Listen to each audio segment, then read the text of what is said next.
So guys 2025 जो है guys 2025 finally आ चुका है एंड DJI ने यहाँ पे अभी एक अपना नया ड्रोन जो है वो लॉन्च कर दिया है जिसको ना जाना जा रहा है DJI फ्लिप के नाम से, जो कि काफ़ी ज़्यादा ऑसम ड्रोन है। अगर आप ख़रीदना चाहते हैं कोई भी नया ड्रोन, वो भी काफ़ी मतलब बजटेबल प्राइस में।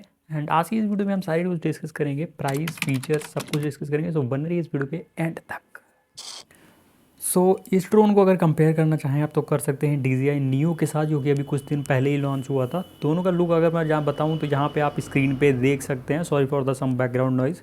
एंड दोनों का लुक थोड़ा थोड़ा सेम है, बट डिफरेंट क्वालिटी में काफ़ी ज़्यादा है और फीचर्स में काफ़ी ज़्यादा, और प्राइस में भी थोड़ा बहुत डिफरेंट है। तो आइए जानते हैं क्या क्या डिफरेंस है।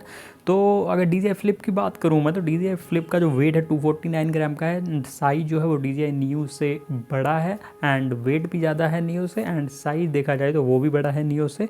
एंड इसके बाद अगर मैं बात करूँ तो कैमरा क्वालिटी की, तो DJI फ्लिप में आपको मिलता है 4K 60 FPS कैमरा, एंड इसका जो इमेज सेंसर है कैमरा का वो भी Neo से काफ़ी ज़्यादा बढ़िया है। Neo में I think half inch sensor था, बट इसमें 1/1.3 इंच का कैमरा सेंसर, जो कि लो लाइट के लिए काफ़ी औसम है। सो अगर आप FPV ड्रोन का सोच का लेना चाहते हैं देन आप Neo की तरफ ही जाएं, इस ड्रोन की तरफ। इस वाले DJI फ्लिप को भी आप अपने पाल्म से, मतलब पाल्म टेक ऑफ का फीचर मिल जाता है, मतलब अपने हाथ से आप फ्लाई कर सकते हो, टेक ऑफ कर सकते हो, लैंड कर सकते हो। एंड टेक ऑफ होने के बाद ऑटोमेटिक, अगर आप दो ऑप्शन मिलते हैं इसमें आपको परचेज़ करने के, एक मिलता है रिमोट कंट्रोल के, विदाउट रिमोट कंट्रोल का, जो कि आपको सस्ता ही पड़ जाएगा। एंड एक ऑप्शन मिलता है आपको रिमोट कंट्रोलर के साथ परचेज़ करने का। एंड इसमें गूगल्स का कोई भी ऑप्शन नहीं है। Neo में ऑप्शन था बट इसमें नहीं है, क्योंकि FPV सीरीज़ का ड्रोन नहीं है, मैंने ऑलरेडी बताया। इसमें भी उसी की तरह मिल जाता है टेक ऑफ का ऑप्शन। सबसे बढ़िया चीज़ इसमें यह है कि इसमें आपको प्रॉपर गार्ड्स मिल जाते हैं, जिससे आपको ड्रोन क्रैश होने के बाद इतनी जल्दी टूटेगा नहीं। हालांकि इसमें 3 एक्सिस गिम्बल है, तो गिम्बल गार्ड क्रैक होने का चांस क्रैश होने के बाद ज़्यादा ही रहता है। ओवरऑल अगर देखा जाए तो इस वाले ड्रोन में इसकी रेंज की बात कर लेता हूँ तो O4 ट्रांसमिशन मिलता है, जिसको कि कंपनी कहती है कि 13 किलोमीटर तक का आपको इसमें मिल जाता है ट्रांसमिशन।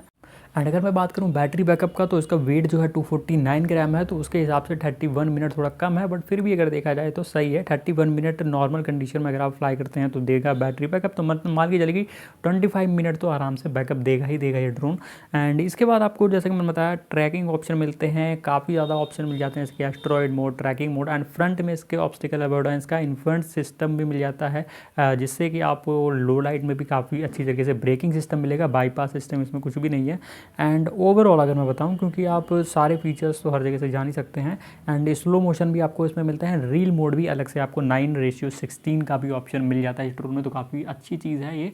तो अगर ओवरऑल मैं बताऊं तो अगर आप DJI Neo को लेने की सोच रहे थे तो ये ड्रोन आप छोड़ दीजिए, इस ड्रोन की तरफ जाइए। बट अगर आप Mini 4 Pro वगैरह सीरीज़ में जाना चाहते हैं, Mini 4 Pro की तरफ ही जाइए, क्योंकि उससे ये ड्रोन अभी बेटर नहीं है। हालांकि इसमें अगर आप सेफ्टी ज़्यादा चाहते हैं, प्रॉपर गार्ड्स वगैरह की, तो आप इस ड्रोन की तरफ जा सकते हैं, बट उतने फीचर्स नहीं है। एंड बात करें अगर लास्ट में हम इसके प्राइस की, तो जो इंटरनेट पे अभी USD डॉलर में शो हो रहा है, तो $450 विदाउट रिमोट, एंड रिमोट के साथ शो हो रहा है जो $780, मतलब इंडिया में अगर आप कन्वर्ट करके अप्रॉक्स देखें तो 70 से 80 हज़ार, 70 to 80K में आपको ये ड्रोन ईजिली मिल जाएगा, जो कि मुझे लगता है काफ़ी हद तक सही भी है अगर देखा जाए तो।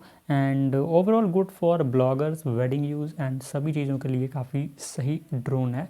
सो कमेंट करके ज़रूर बताएं आपको ड्रोन कैसा लगा कैसे नहीं। बाकी इसका लुक जो है फोल्ड होने के बाद काफ़ी अजीब सा हो जाता है, ऐसा लगता है जैसे टॉय कार हो। तो just do subscribe for more updates.